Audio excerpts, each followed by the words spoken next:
안녕하세요. Thinking, Making 원조 킹쌤입니다. 이번에 이제 예비고1 학부모님을 대상으로 해서 설명회를 이제 이렇게 준비하게 됐습니다. 그래서 지금 예비고1 친구들이 워낙 많은 변화와 워낙 많은 뭐 여러 가지의 그 정보들이 막 이렇게 흘러 들어오잖아요. 그래서 여러 가지 혼란스러우실 것 같기도 하고요. 그래서 일단은 기본적으로 꼭 아셔야 될 부분들 하고, 그리고 겨울방학 때 어떤 부분을 어떻게 준비해야 되는지에 대한 부분들을 좀 말씀을 드리고, 그런 것들을 어떻게 이루어 갈지에 대한 부분들을 좀 말씀을 드리려고 합니다. 뭐 완벽한 솔루션은 될 수는 없겠지만, 그래도 어머님들께서 혼선이나 이런 거 없이 고3 때까지 장기적으로 끌고 갈 수 있을 만한 하나의 틀은 잡고 가셔야 되기 때문에 그 부분에 대해서 좀 말씀을 좀 드리도록 할 거고요. 그래서 제가 이번에 제목을 잡아본 게 성적 역전 마지막 기회. 지금 애들을 저도 이제 몇십 년간 이제 애들하고 이제 지도하면서 애들하고 이제 여러 가지 것들을 얘기해 보면서 고등학교 1학년이 올라가는 요 시점, 그래서 중3에서 고1 올라가는 요 시점이 엄청나게 중요합니다. 그래서 이 부분을 어떻게 보내느냐에 따라서 진짜로 여기 제목에 있는 것처럼 성적 역전이 이루어질 수 있습니다. 그래서 이 부분에 대한 부분들을 어머님께서 좀 유념해 두시고요. 그리고 대입은 이미 시작했다.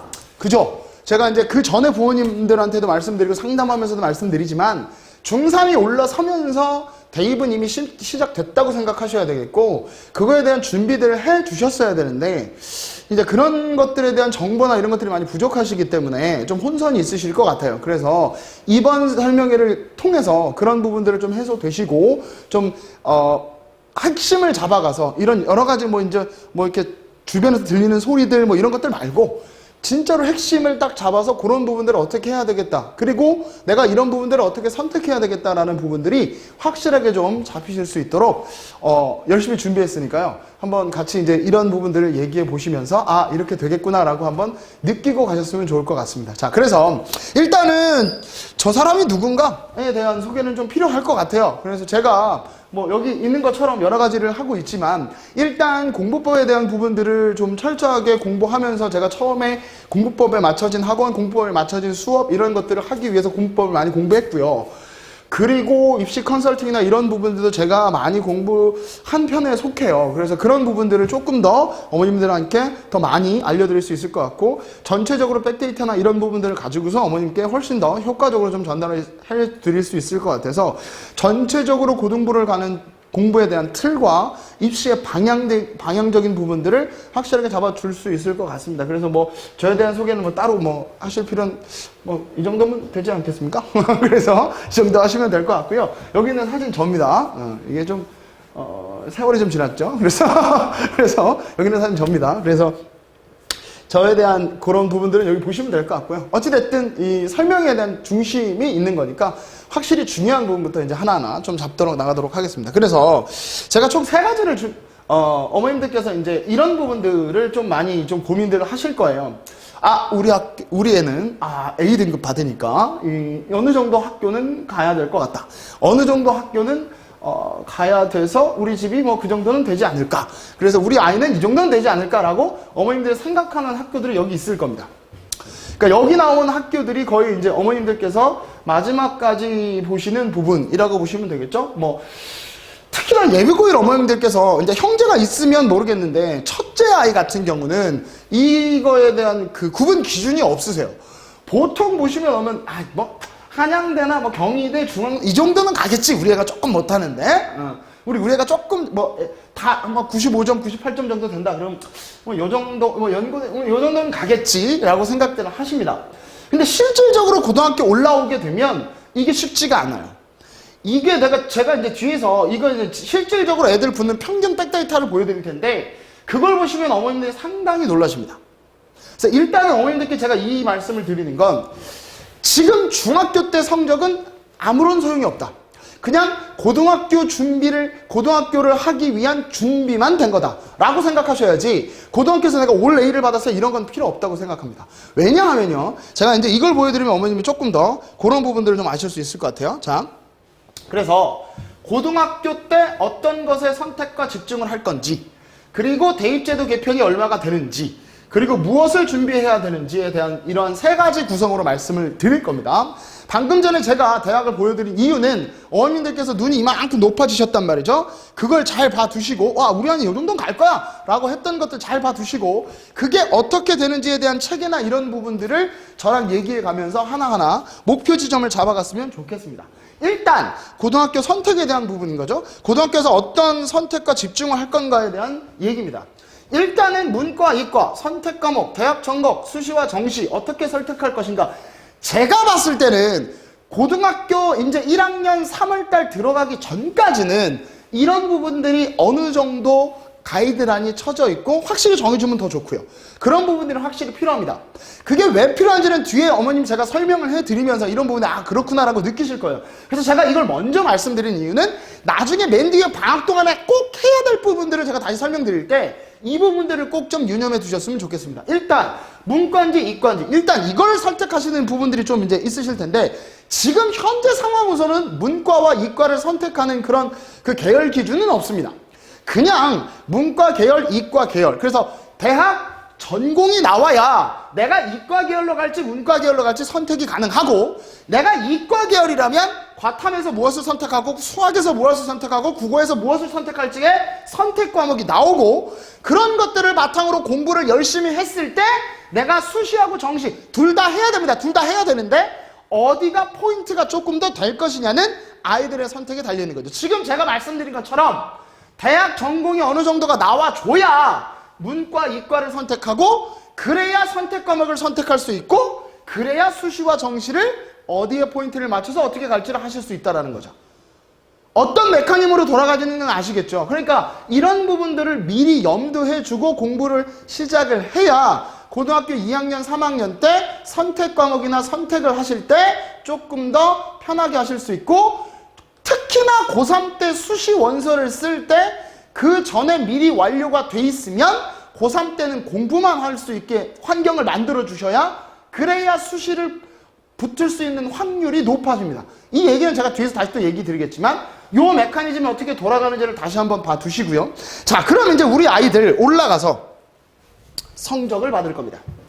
자, 그러면 일단은 내신 등급을 봤을 때 1등급부터 1, 2, 3, 4, 5, 6, 7, 8 여기 지금 퍼센테이지 보이시죠? 그러니까 1, 2, 3등급, 4등급, 5등급, 6등급 애들이 많아요. 그러니까 어차피 어머님들이 생각하셨던 대학들은 아마 3등급에서 끊으실 겁니다. 제가 왜 이 말씀을 드리냐면 우리 아이가 중학교 때 전부 다 A를 다 받았어요. 그러면 1등급입니다. 이렇게 말씀 못 드려요. 왜냐하면 여태까지 통계적인 것을 쭉 보시면 이 1등급부터 4등급 사이에 있는 애들이 전부 다 A를 받은 애들이에요. 그럼 이 A를 받은 애들 중에서 1, 2, 3, 4등급이 높아지는 거고 그리고 3등급 안쪽으로 안 들어가면 여러분이 아까 보셨던 우리 어머님들께서 아까 보셨던 그 대학은 못 갑니다. 아예 갈 수도 없고 이 제가 얘기하는 건 원서 쓸 수 있는 정도를 얘기하는 거예요. 붙는다 맞는다는 말씀 못 드립니다. 그러니까 까딱 잘못하면 4등급 될 수 있다는 얘기죠. 그래서 여기에서 중요한 건 중학교 때 했던 공부 방법과 고등학교 때 하는 공부 방법은 완전히 달라져야 되고 왜냐하면 완전히 전쟁터가 달라졌기 때문에요. 그러니까 그거를 인지하지 못하고 그대로 공부했다가 4등급 나올 수 있어요. 그래서 이런 부분들을 잘 보시고서 아 이렇게 고등학교 공부는 해야 되는구나 라는 부분들을 인지하셔야 됩니다. 자 그러면 이런 등급을 내가 받았다. 그럼 어머님께서 이제 혹시 2등급 받으면 어떡하지? 1등급 받으면 어떡하지? 자 그럼 보세요. 아까 보여드렸던 대학들을 제가 요건 좀 저 비밀이죠. 영업 비밀인데 그 학교들 문이과별로 봤었을 때 등급이 어느 정도 되는지 한번 보여드릴게요. 보시면 여기 좀 보이시죠? 문과 계열은 더 힘들 수 있어요, 어머님. 그래서 문과 계열은 지금 안 하고요. 이과 계열에 대한 얘기들을 좀 보여드릴게요. 이과 계열을 좀 여기 보시면 굳이 어머님 이건 뭐 안 보셔도 돼요. 여기 지금 보시면 여기가 국영수과 이렇게 보시면 돼요. 그럼 여기 평균 보니까 1에서 1.5 여기는 1.5에서 1.75 여기는 1.75에서 2등급 2.25에서 2.5등급 2.5에서 3등급 보이시죠 어머님? 여기까지 딱 끊을게요. 자, 이 밖에 가천대, 상명대, 면지대 뭐 이런 거 있어요. 보시면 돼요. 보시면 돼요. 하위권 뭐 이라고 보시면 되겠고, 그래도 3등급 안쪽으로 들어와 줘야 인하대, 아주대, 국민대, 숭실대, 단국대, 이딴대를 쓰실 수 있다고. 내가 붙는 건 아니에요. 쓰실 수 있고, 붙으려면 이거보다 약 2점대 초중반까지는 와야 돼요. 이 앞쪽 부분이 거의 붙는 커트라인이라고 보시면 돼요. 그러니까 어머님이 생각하실 때 적어도 2점대 초반은 나오려면 여기 지금 평균이 나와 있긴 하지만 이 중에서 1등급짜리가 한 개 정도는 있어줘야 된다는 얘기예요. 그게 쉽지가 않죠. 제가 아까 말씀드렸지만 1, 2, 3등급에 있는 애들이 공부하는 애들이기 때문에 이 애들의, 즉 공부 잘한 애들끼리 모아놔도 1, 2, 3등급이 만들어져요. 그러니까 1, 2, 3등급에 촘촘하게 있기 때문에 그 등급을 뚫어내기엔 쉽지가 않습니다. 그러니까 그 등급을 만들어내야 되기 때문에 여러분, 우리 자녀들이 고등학교 1학년 중간고사의 성적을 어떻게 받느냐에 따라서 이러한 학교들이 결정이 된다라고 보시면 돼요. 왜냐하면 1, 2, 3등급 애들은 거의 등급 변화가 없어요. 1년 동안은 거의 등급 변화가 없어요. 그러니까 거의 그대로 간단 말이죠. 왜? 걔네들도 노는 게 아니에요. 더 열심히 하기 때문에 그래요. 공부를 훨씬 더 잘하는데 거기다가 더 열심히 해요. 그러니까 등급의 변화는 있을 수가 없죠. 그러니까 그런 부분들을 생각하셨을 때 어머님들의 눈이 지금 이제 어머 어떡하지 이렇게 생각하지 마시고, 목표를 정하셨으면 그 목표 등급에 될 수 있도록 노력하면 되죠. 3년 동안이요. 그렇게 잡으셔야지, 우리 애가 지금 3등급 나와요, 4등급 나와요, 이렇게 해서 우리 애는 못 가니까 이걸 낮춰서 여기까지밖에 못 가요, 이렇게 잡아보시면 애들의 자존감이나 성취감은 떨어질 수밖에 없어요. 그러니까 제가 아까 맨 서두에 말씀드렸죠. 전공과 학교와 이런 부분들을 미리 정해두시고, 내가 이 정도의 점수를 받아야지만 이 대학을 갈 수 있으니 내가 중간고사, 기말고사 점수를 보고 이 과목은 어떻게 노력하고 어떻게 공부하고 어떻게 해야 될지에 대한 플랜이 나오는 거죠. 그러니까 가장 중요한 건 뭐냐면 선택입니다. 그 선택을 미리 해놓은 친구와 해놓지 않은 친구는 같은 공부를 하더라도 멘탈 싸움이기 때문에 그게 등급이 오를 수도 있고 내릴 수도 있어요. 그러니까 그런 부분들을 어머님께서 보셨을 때 이런 부분들을 적어도 보내고 싶으시다 하시면, 내가 평균 등급 말씀드렸습니다, 어머님. 그러니까 여기에서 1등급이 국영수 중에서 하나라도 나오면 그래도 해볼만 하다 이거죠. 그리고 한 가지만 더 말씀드리면, 정시로 올인하겠다, 40% 됐다, 늘어났다고 하더라도 재수생한테 유리한 겁니다. 한 번이라도 더 해본 놈이 유리한 거죠. 그럼 현재 고등학교 애들이, 현재 고3인 애들이 유리한 건 수시밖에 없어요. 왜? 현재 고3 애들끼리 싸우는 거니까.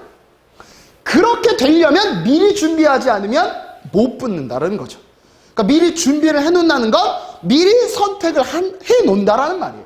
미리 선택한 놈이 나중에 고3 갔을 때 훨씬 더 넓은 선택을 할 수 있다 이거죠. 그러니까 그런 부분들을 보시려고 제가 보여드리는 거지, 겁먹으시라고 보여드리는 건 아닙니다. 우리 애 요 정도 보내주고 싶다 그러면 얘는 국영수가 그래도 평균이 몇 등급이 나와야 되니까 얘를 시험을 보시고서 1년 동안 시험을 잘 보게 해 두시고서, 이 과목은 부족하니까 이 과목을 더 해야 되겠고, 이 과목은 좀 괜찮으니까 유지해야 되겠고, 이런 플래닝이 나온다는 거죠. 그래야 플래닝이 나옵니다. 목표가 있어야 플래닝이 나오지, 그냥 목표 없이 플래닝 세운다고 점수가 나오진 않겠죠. 거기다 맞춘다는 생각으로 이 자료를 보여드린 거니까 어디 가서 보여드리지 마시고 어머님들께서 보시고서, 여기 오는 어머님들의 특기니까요. 그래도 평균적인 건 이거다라는 걸 보시면 될 것 같습니다. 자, 그렇다면 이제 앞으로 선택을 해야 되는데, 선택의 기로에 쓰는데 계열별 선택 과목이 어떻게 하면 좋겠느냐에 대한 부분들을 좀 말씀을 드릴게요. 그럼 계열별 선택 과목을 어떻게 하면 좋을까? 일단 여기 지금 나와 있는 직군들이요, 어머님, 선택 과목에 대한 전체적인 이 고1부터 고3 때까지 배우는 모든 과목입니다. 그래서 이과 기준으로 좀 말씀을 드릴게요. 일단 여기 보면 공통 과목은 고1 때 배우는 내용입니다. 그리고 여기 나와 있는 일반 선택하고 진로 선택이 고2랑 고3 때 배우는 내용이에요. 되셨죠, 어머님? 그럼 1학년 때는 뭐 선택하고 자시고 할 게 없어요, 어머님. 그냥 선택하시면 되고, 2학년 때 봤을 때 수원, 수투는 공통이고, 어머님들 다 공통적인 건 다 아시죠? 그러니까 수학에서도 미적분, 확률 통계, 그 다음에 여기 기하 3개 중에 하나를 선택하게 돼 있고요. 그 다음에 국어 같은 경우는 화작과 언매를 선택하게 돼 있어요. 그리고 영어는 뭐 다 가시면 되겠고요. 그 다음에 과학 같은 경우는 일단은 제가 뒤에서 다시 한번 말씀드리겠지만 일단은 이과 계열 가는 친구들은요. 과탐 2개랑 사탐 1개 또는 과탐 3개를 2학년 때 하신다고 보시면 되겠고 그 다음에 고3 올라갔었을 때 여기에서 2개 내지 또는 3개 과중반 같은 경우는 4개를 다 한다고 생각하시면 됩니다. 이렇게 진행을 하는 거예요. 그러니까 2학년 때 1학년 여름방학 지나고서부터 선택의 기로였습니다. 2학년 때 어떤 과목을 선택할지. 그래서 문과 계열 친구들은 미적분과 확통을 많이 선택할 거고요. 이과 계열 친구들은 미적분과 기하를 선택할 겁니다. 왜냐하면 상위권 학교에서 이과 계열은 기하를 선택하게끔 했기 때문에. 그리고 미적분이 거의 공통으로 들어가죠, 어머님? 잘 생각하셔야 돼요. 문과, 이과를 수학으로 결정한다? 이건 말이 안 됩니다. 수원, 수투는 공통이에요. 그러면 이과 애들이 유리하겠죠. 공부 수학을 좀 더 센스 있는 애들이니까요. 그 다음 미적분도 거의 다 같이 들을 거예요. 그러면 이과 애들이 조금 더 유리하겠죠. 등급을 잘 받겠죠. 그러니까 문제는 뭐냐? 문과에서 상경계열 가는 애들입니다. 경영이나 경제학과 가는 애들이 여기 점수가 나와줘야 되는데 이과 애들 때문에 점수가 잘 나오지 않을 거예요. 그러니까 계열별로 봤을 때 내가 수학을 못한다? 그래서 문과를 간다? 말이 안 됩니다. 대학의 전공을 뭐로 할 거냐에 따라서 선택을 하셔야지 내가 이걸 좋다 싫다로 선택하시면 안 돼요. 국영수는 문과나 이과나 전부 다 중요하기 때문에 전부 다 잘해야 됩니다. 그래서 제가 아까 말씀드렸죠? 그 계열별 학교, 군으로 묶은 거 국영수가 1등급이 됐다. 그러면 과탐에서 1등급이 한두 개 정도 나와주면 1등급 학교를 가는 겁니다. 2등급이다 내가 국영수가. 그럼 2등급 학교를 가는데 그 중에 과탐이 1, 2등급 나왔다 1등급 나왔다 그러면 2등급 중에서 좋은 학교 가는 거예요. 아니면 1등급 마지노선 대학을 가시든지.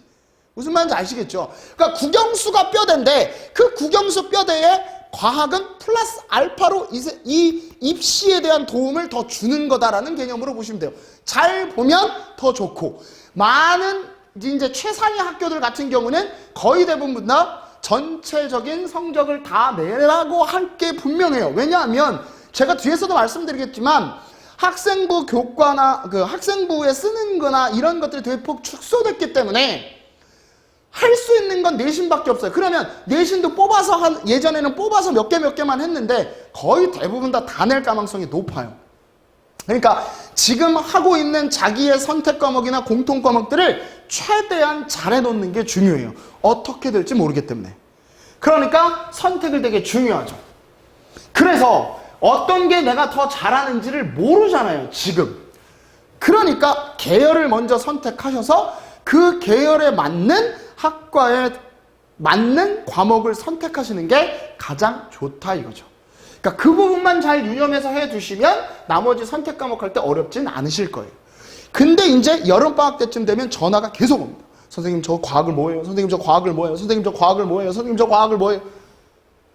미리 안 정한 거죠. 제가 아이들한테도 처음에 OT 할 때 다 얘기합니다. 학부모님 3당 처음에 할 때 다 말씀드려요. 미리 정해놓고 들어가시라고.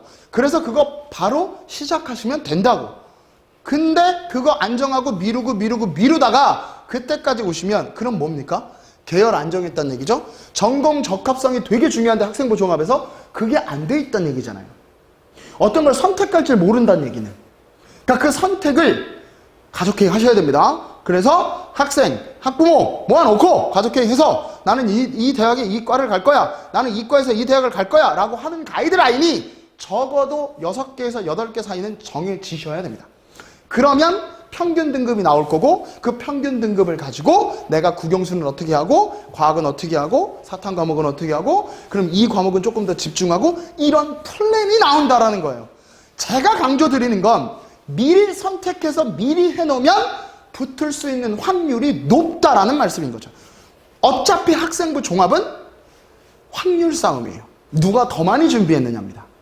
그러니까 그런 부분들을 꼼꼼하게 좀 챙기셨으면 좋겠습니다. 가면서 조금 더 하시면 되겠지만 일단 지금 하실 것들 어떤 것들을 선택해야 될까 됐습니까? 무슨 말인지 그런 부분들을 해주시면 조금 더 하시는 데는 어렵진 않을 거고요. 그 다음에 이런 여러 가지 그 선택 과목들 중에 물론 성적이나 이런 건 있겠지만 일단은 선택이 중요한 거니까 그 부분 일단 말씀을 드릴게요. 더 하고 싶은 얘기는 있지만 일단은 선택에 대한 부분 미리 대학 계열 학과를 결정해 놓으면 선택 과목에서 두려워할 것도 없고 고민할 것도 없다. 됐죠? 그렇게 해서 하나 정해 놓으시면 될 것 같습니다. 그래서 서울시나 교육청의 어머님 거기 들어가 보시면 자연과학 계열 무슨 계열에서 여기에 선택 과목에 도움이 되는 부분들을 쭉 써놨어요. 기초, 탐구, 생활교양, 진로 선택 과목, 일반 선택 과목을 다 써놨어요. 이걸 어머님들이 보시면서 참조하시면 돼요. 이거는 어머님 서울시 교육청 들어가셔도 되고요. EBS에 들어가셔도 아마 자료가 있을 거예요. 아니면 제가 하나 말씀드리면 그 어디 가라고 대학교육협의회에서 만든 사이트가 있어요. 이건 어머님 중3 들어오면서부터 어머님들이 계속 보시면서 보셔야 돼요. 왜냐하면 여기에 자료들이 많거든요. 그리고 여기에다가 내신 성적하고 그 모의고사 점수 넣으면 대충 어느 학교 갈지도 다 나와요. 그러니까 그런 부분들을 계속 체크하시면서 공부를 어느 방향으로 어떻게 집중할 거고 어떤 부분은 유지할 건지를 결정해야 되거든요.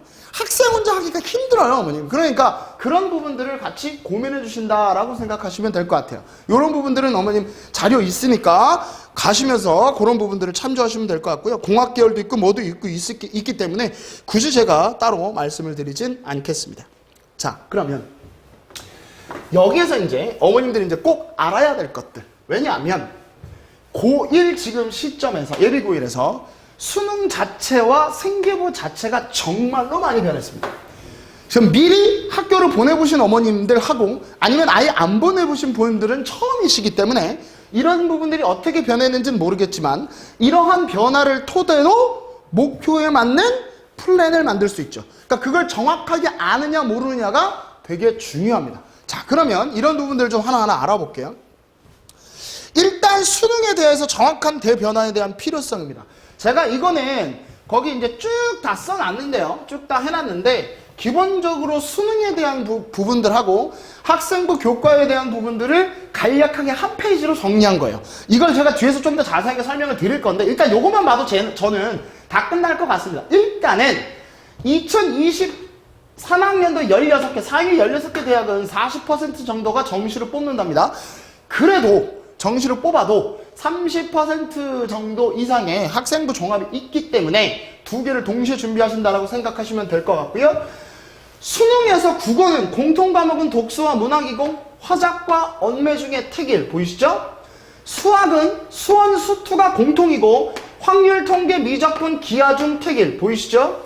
그리고 영어는 영어 1, 2와 듣기가 이렇게 돼 있고 탐구 같은 경우는 사회 9과목, 과학 8과목 즉 계열 구분 없이 2과목인데 계열 구분이 없다는 뜻이 아니라 이과 계열을 가는 애들은 과탐 2개, 문과 계열 가는 애들은 사탐 2개. 됐죠? 뭐 나머지 건 그냥 보시면 될 것 같습니다. 어찌됐든지 간에 이런 식으로 바뀌었기 때문에 수능의 선택 기준이 그리고 내신에서도 내가 선택한 게 있을 거 아닙니까? 그러니까 이걸 보셨을 때 수능에서 선택 과목이 내신의 선택 과목과 같아야 되겠죠. 그게 달라버리면 공부를 또 해야 돼요. 시간도 없는데 그럼 말이 안 되잖아요. 그러니까 선택이 중요하다. 어떤 걸 어떻게 선택할 거냐. 그 줄기를 어머님께서 잘 잡고 계셔야 됩니다. 그걸 학생과 같이 고민하셔야 됩니다. 제가 OT 할 때도 학생들한테 다 얘기할 겁니다. 이런 부분들 이렇게 해서 이렇게 할 거다. 그럼 어머님들께서 그렇구나. 같이 이렇게 해보자. 그래서 내년 3월 들어가기 전까지 꼭 정하실 부분들이 있다라는 거. 그렇게 돼서 애가 편안한 마음으로 공부할 수 있게 만들어 주셔야 된다는 거. 자, 그러면 그 다음에 뭐 제가 이건 뭐 그냥 보시면 되고 뭐 50% 70% 수능에서요 어머님 EBS 50, 70은 별 그게 없어요. 애들이 느끼기엔 다 10%예요. 다 10%. 처음 보는 거예요. 그림만 살짝 바꿔도 내용만 살짝 어차피 개념은 똑같습니다. 그건 뭐 중요한 건 아니니까. 그 다음에 중요한 게 뭐냐면 얘입니다. 자소서 폐지됐다는 거. 자소서가 폐지됐다는 거. 적성고사도 폐지됐다는 거. 논술은 최소화 유지되는데 이 친구들 오면서 폐지될 거라는 거. 됐습니까? 이런 부분들에 따라서 되는데 여기 지금 잘 보시면 성취도 분포 비를 입력하게 되어 있고요. 석차 등급하고 표준 편차는 삭제한다고 되어 있는데 이 부분은 내신 반영 비율이 이렇게 되고 요번에 서울대 나온 걸로 보면 원래는 특목고나 이쪽 이제 그 학교가 좀 좋은 학교들은 플러스 알파로 내신 점수를 좀 더 줬잖아요. 이제 그런 거 없이 그냥 학교에 있는 그 점수 그대로 내겠다 이 얘기입니다. 물론 이게 다시 갖고 가서 환산 점수로 하겠지만 그건 뭐 나중 문제고요. 어찌됐든 학교에서 점수 내신을 잘 받는 게 중요하다. 그게 그대로 그냥 대학에 반영될 거다라는 부분들을 조금 더 유념 있게 보시면 될 것 같고요. 이런 부분들이 이렇게 변했다라는 게 엄청나게 큰 변화입니다, 어머님. 학생부 종합에서 자소서 빠진다라는 거, 자소서가 빠지면서 면접이 싹 올라옵니다. 그럼 면접 준비가 돼야 되겠죠? 면접은 한마디로 얘기하면 이과 계열은 논술일 겁니다. 문제 몇 개 던져주고 논술을 하라는 식으로. 그러니까 이게 이렇게 변화될 거라는 걸 예측해 볼 수 있고 지금 고대나 한양대 같은 경우는 그런 식으로 지금 변형이 되고 있기 때문에 그런 것들을 미리 간파하고 계셔야 되는 거죠. 어찌됐든 자소서가 없어졌기 때문에 내신의 생기부가 훨씬 더 중요해졌다. 됐죠? 무슨 말인지. 그런 부분들을 유념해 두시고 선택을 확실하게 빨리 결정할수록 대학에 합격할 수 있는 확률이 훨씬 더 높아진다. 이렇게 생각하시면 될 것 같아요. 자, 그럼 조금 더 자세하게 좀 알아볼게요. 자, 일단 여기 지금 교과에서 변형된 부분들은 제가 말씀드렸으니까 따로 제가 말씀드리지는 않고요. 그냥 보시면 될 것 같고요. 그 다음에 여기 지금 뭐 여러 가지 투명화 뭐 이렇게 나와 있지만 이건 뭐 보시면 될 것 같은데 일단은 연결됐고요. 이런 거 필요 없고요. 교사 추천서 폐지된다라는 거 요거 보시면 될 것 같고요. 자소서 이것도 폐지됩니다. 확인해 보시면 될 것 같고요. 그 다음에 뭐 나머지 것들은 논술은 이게 이게 자유적으로 최소한 근데 제가 봤을 때 거의 없어질 전형이고요. 논술 경위에 단계적으로 폐지잖아요. 근데 조금은 있지만 없어질 것 같고요. 적성고사 이게 3, 4등급 친구들한테는 적성고사가 단비 같은 존재였는데 그것도 폐지됩니다. 그러니까 어떻게 된다고요? 내신이 겁나 중요해진다 이거죠. 아주 무지막지하게 중요해진다 이겁니다. 그러니까 그 부분을 조금 더 보시란 얘기예요. 자, 그 다음에 생기부에 대한 것들을 한번 말씀을 드릴게요. 생기부에 뭘 쓰는지를 모르시는 분들도 있으세요. 이건 좀 알고 가셔야 됩니다. 1번부터 10번까지 있거든요. 인적사항 됐고요. 학적사항 됐고요. 출견사항 됐습니다. 수상경력은 말씀드리는데 이 상급 학교 진학 시 수상경력의 개수가 제한되고 이게 조금 더 된 건 교내만 됩니다. 교내만 가능해요.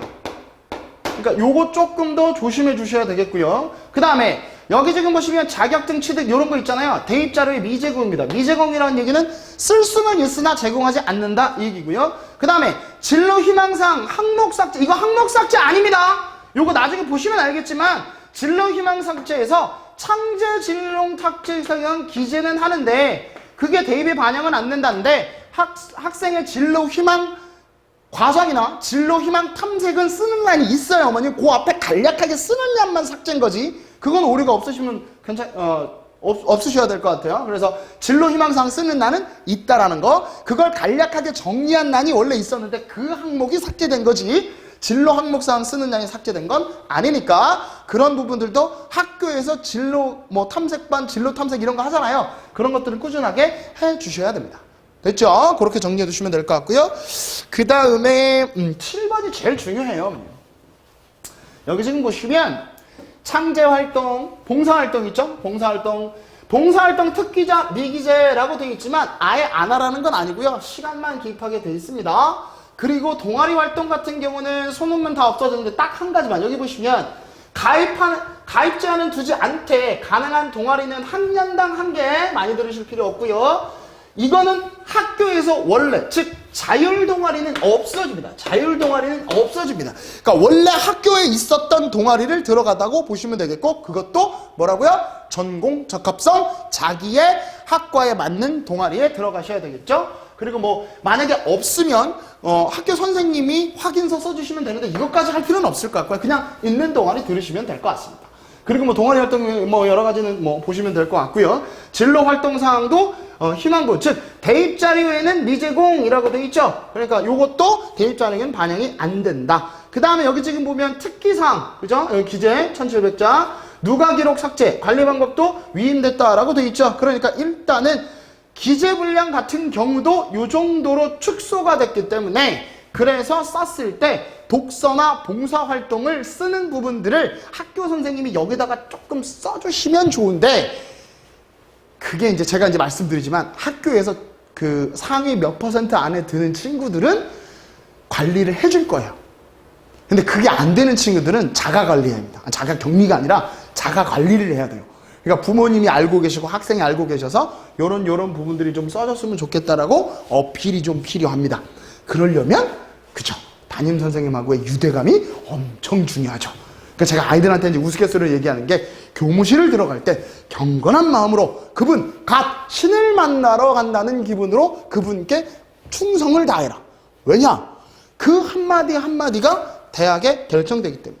담임 선생님이 어떻게 써주고 과목 선생님의 세부 특별사항이 어떻게 쓰여지냐에 따라서 완전히 달라지기 때문에 그 부분은 반드시, 어머님도 마찬가지, 싸우시면 안 돼요, 어머님. 그런데 싸우시면 안 돼요. 항상 그분은 가시다 이렇게 생각하고 우리 애의 대학을 쥐고 있다라고 생각하시고 항상 유대감을 가질 수 있게, 그래서 아이가 할 수 있는 것들은 최대한 써줄 수 있게 축소됐기 때문에. 됐죠, 어머님? 그래서 그런 부분들을 유념해 주시면 될 것 같습니다. 자, 그리고 이제 8번 요거죠. 교과 학습 활동사 요거 나와 있죠.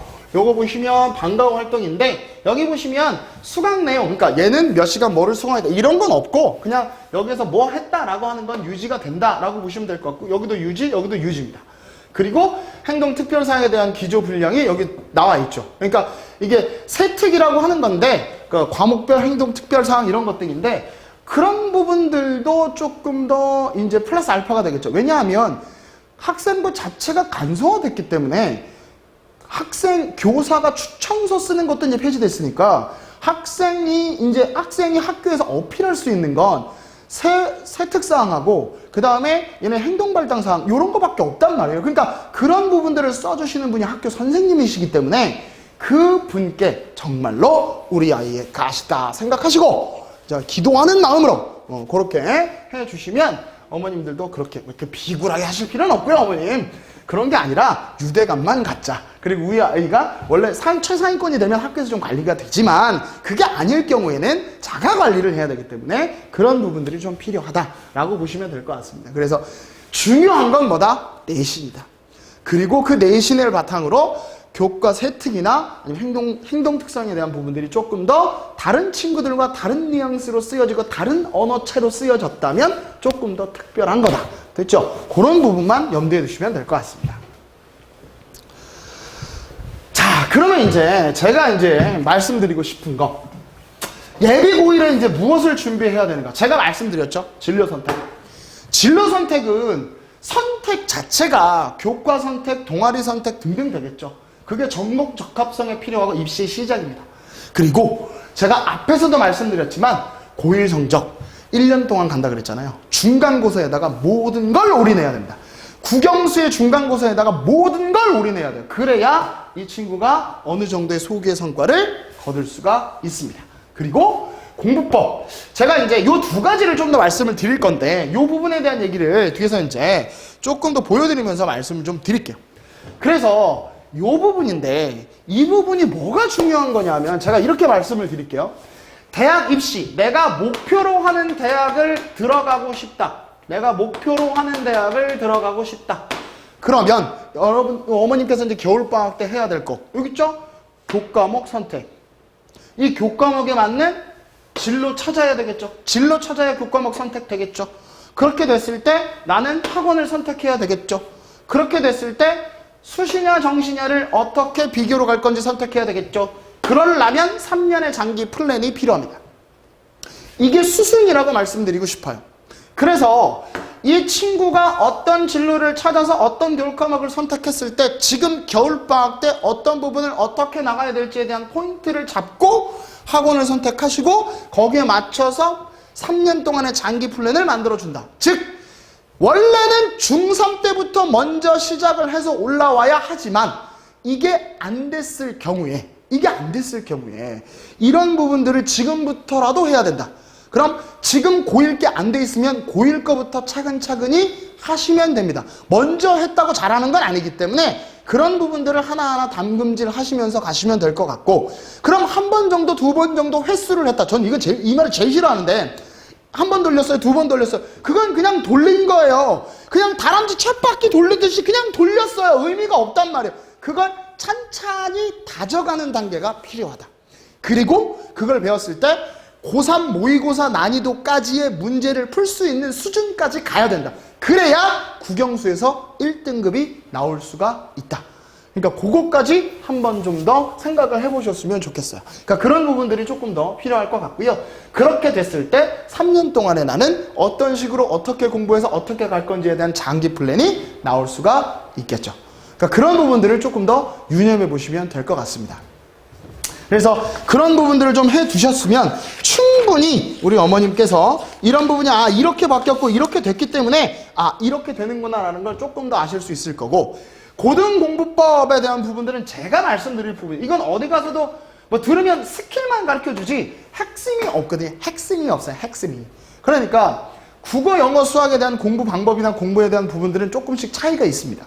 단 지금 친구들을 하는 것들은 일단 중요한 건 뭐냐, 개념에 의한 개념을 위한 개념에 의한 공부가 필요하다.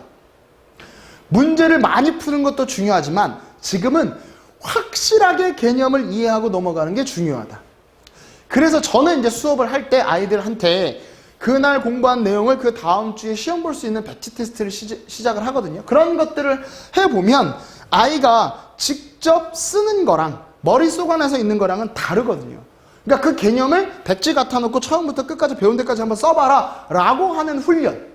그래서 완벽하게 그 개념이 툭 치면 나올 수 있도록. 그래야 개념이 겁내 연결된 수학이나 과학 과목들은 그런 연결된 것들을 하나하나 풀어가면서 문제가 풀리기 때문에, 하나라도 막히면 문제가 안 풀리기 때문에 반드시 고등공법은 그렇게 해야 됩니다. 근본부터.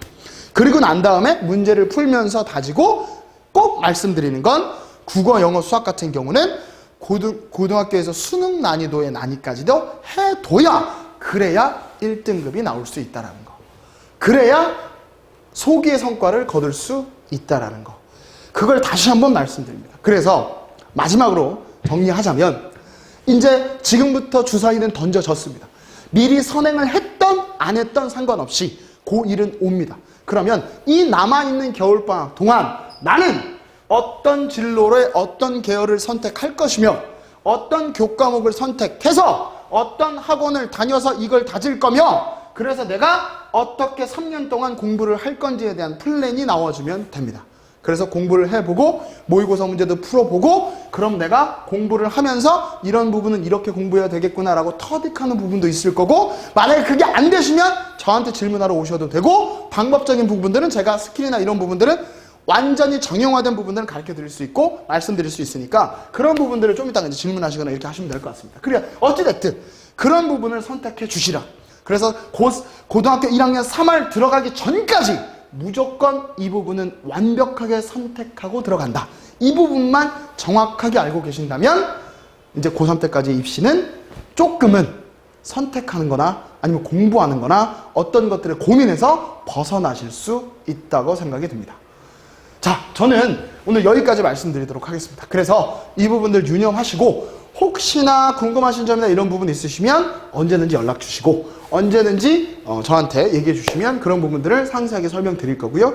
공부의 방법, 국영수나 뭐 이런 부분들 궁금하신 점 있으시면 좀 더 자세하게 그때 가서 설명드리도록 하겠습니다. 지금까지 이 설명회를 들어주시느라고 많이 고생하셨고요. 다음에 이런 기회가 좀 더 되면 공부법에 대한 부분들을 조금 더 말씀 좀 드리도록 하겠습니다. 자, 저는 지금까지 Thinking Making 원주 킹쌤이었습니다. 감사합니다.